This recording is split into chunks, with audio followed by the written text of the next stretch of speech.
Mathieu Slama pour la chronique politique du Grand Journal. Bonjour Mathieu. Bonjour Steve. Et merci de nous rejoindre en direct. Et en studio, Mathieu, 5 ans de prison, dont 3 avec sursis, assorti de 5 ans d'inéligibilité, je l'ai bien dit, requis hier contre Marine Le Pen dans l'affaire des assistants parlementaires du Front National. Le parquet est extrêmement outrancier dans ses réclamations, a réagi l'intéressé hier devant la presse. C'est un coup particulièrement rude pour Marine Le Pen. Oui, alors ce ne sont que les réquisitions, donc c'est pas le verdict, le jugement, mais ça veut quand même dire quelque chose. Ça veut dire potentiellement, ça envoie le message que les faits sont très graves, et les faits, les accusations sont très graves. C'est quand même du détournement de fonds publics de très très grande ampleur dont on parle, et d'une malhonnêteté à un niveau systémique au sein du Rassemblement national. Donc ce n'est quand même pas rien.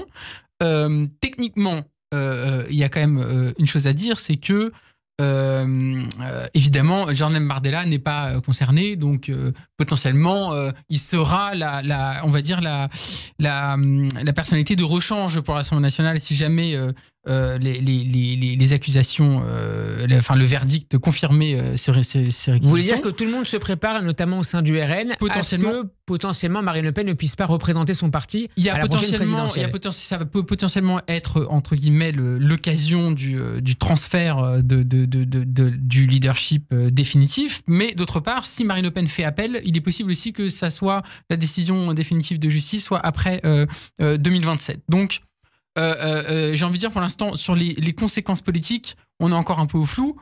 En revanche, symboliquement, évidemment, pour un parti qui se réclame anti-système, un parti populiste qui se réclame de la vertu populaire, finalement, du parti qui est différent des autres partis. On se rappelle, en 2004, j'ai lu ça ce matin dans Libération, Marine Le Pen attaquait les partis qui piquaient dans la caisse. Ouais. Bon, finalement, ça met un peu un coup au populisme du Rassemblement national, qui est en fait un parti comme les autres, et peut-être du point de vue des mœurs, de l'honnêteté, pire que les autres. Voilà pour le symbole. Sur le plan purement politique, est-ce que ça peut, selon vous, Mathieu, influer sur les choix prochains des députés RN à l'égard du gouvernement de Michel Barnier ?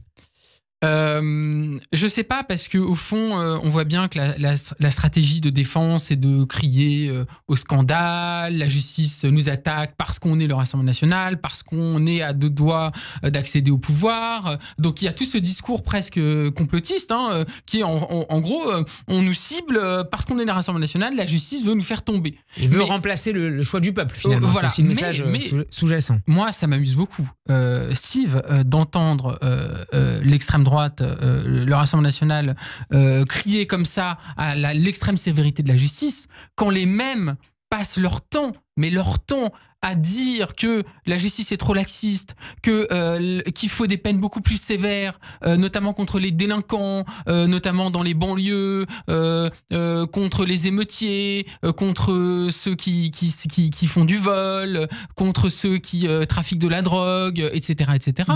Les mêmes qui réclament une sévérité de la justice extrême en permanence et pénale, qui font du populisme pénal basique, et finalement, les mêmes, là, tout d'un coup, comme eux se retrouvent sur le banc des accusés, sur le banc des délinquants potentiels, puisque ce sont potentiellement des délinquants, on verra ce que dit la justice, et bien tout d'un coup, le discours est inverse, c'est-à-dire la justice est trop sévère. Alors moi, cette hypocrisie de l'extrême droite qui, en réalité, passe son temps à s'acharner sur des gens qui sont souvent, d'ailleurs, soit dit en passant, en précarité, qui vont voler, etc., et qui demandent des peines extrêmement sévères, voire des peines complémentaires, parce que finalement, la peine d'inéligibilité, c'est une peine complémentaire.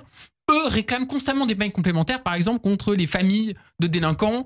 Ils veulent que les familles de délinquants soient virées de leur logement social.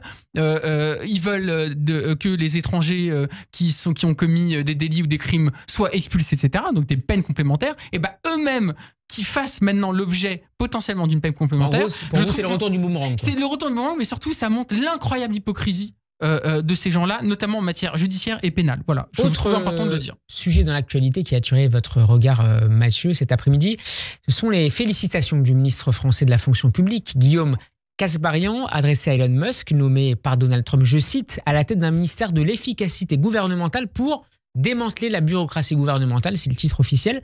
Pourquoi cette réaction française vous a semblé déplacée ? C'est très inquiétant parce que ça veut dire qu'il y a au sein du gouvernement un ministre trumpiste. manifestement, ou en tout cas qui se réclame d'Elon Musk, qui est l'incarnation d'une Trumpiste, peut-être en pire encore. C'est un coup de com' un peu raté. Coup de com' raté, parce que ça le pose vraiment en extrême, mais je pense que ça reflète ses convictions réelles. Mais ce qui m'a marqué aussi, c'est qu'il n'y a pas eu que lui. Il y a eu aussi Valérie Pécresse, qui s'est réjoui de cette idée qu'Elon Musk finalement fasse des purges, entre guillemets, le mot est peut-être un peu plus fort, mais au sein de l'administration américaine.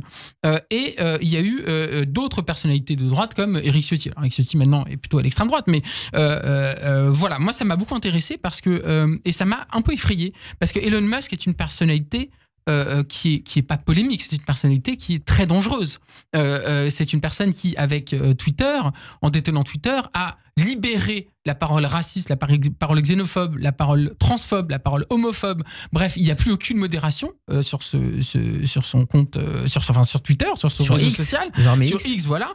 Mais Elon Musk lui-même est quelqu'un qui prend des positions extrêmement graves. Et je voudrais juste, si j'ai encore quelques minutes... Vous avez 1 minute 30. 1 minute 30, et je voudrais juste vous citer 2-3 choses. D'abord, Elon Musk, sur Twitter, il y a environ 1 an, avait repris un tweet complotiste dans lequel un internaute affirmait que les Juifs poussent à la haine des Blancs. Là, je cite Libération. Dans lequel un internaute affirmait que les Juifs poussaient à la haine des Blancs.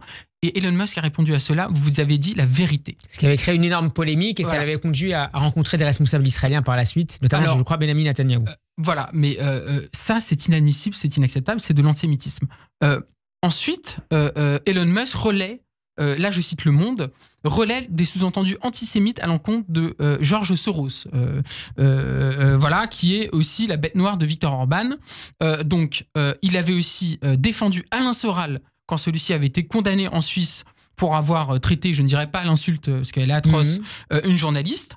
Et enfin, Elon Musk disait qu'il ne comprenait pas pourquoi Björn Höcke, une personnalité d'extrême droite allemande, avait dû être condamné parce qu'il avait utilisé un slogan nazi « Alles für Deutschland ».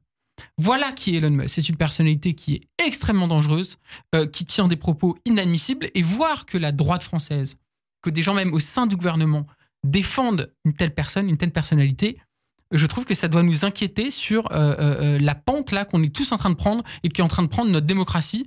Et je suis étonné qu'il n'y ait pas plus de gens qui se soient indignés de cela, même s'il y a eu quand même, heureusement, des indignations dans les médias et sur les réseaux sociaux. Voilà. Peut-être aussi parce qu'il y a une forme de fascination pour le chef d'entreprise qui est Musk et voilà. Peut-être une fascination dangereuse.